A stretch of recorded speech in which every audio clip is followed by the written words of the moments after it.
संतन श्री गुरुदेव दत्त परमपूज्य श्री गुरुतुल्य असणारे गडगे महाराज यांना प्रथम प्रणाम करून मी त्यांची परवानगी घेतो 2 शब्द बोलण्यासाठी।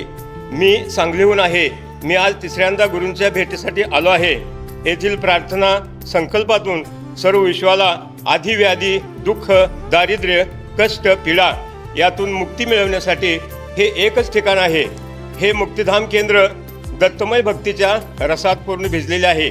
गुरूंच्या शक्तीने भक्तांना लाभलेले हे एक परिसर म्हणावे लागेल। श्री गुरु सारखा असता पाठीराखा इतरांचा लेखा कोण करील। तूच गुरुबंधू पिता तूच आमची इष्टदेवता तुझी सदा संरक्षिता आपदी आमते मज हृदयी सद्गुरु जेणे तारलो हा संसार पुरू। माझी गुडघ्याची व्याधी होती ती किमान 30 ते 35% कमी झालेली आहे। राहिलेली व्याधी गुरुजींनी आपल्या शक्तीच्या माध्यमातून कमी करावी हीच चरणी विनंती आहे।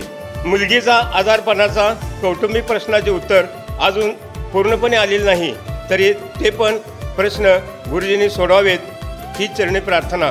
काही गोष्टी सर्वात एकच सांगणे सारख्या नसतात त्यावर सुद्धा गुरुजींनी अंतर्मनाने ओळखून त्यावर तोडगा काढावा।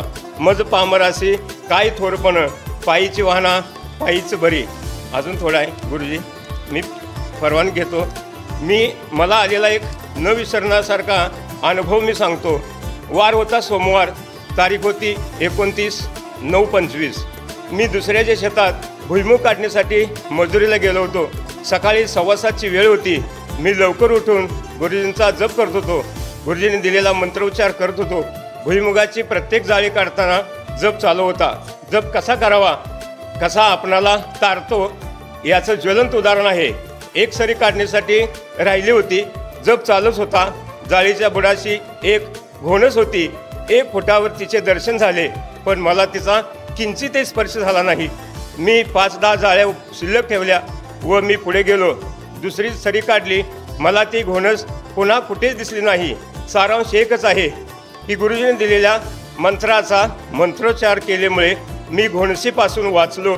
गुरूंचा आशीर्वाद कृपादृष्टी असेल तर मरणसुद्धा लांबते यमसुद्धा पळून जातो एवढेच मला सांगायचे आहे।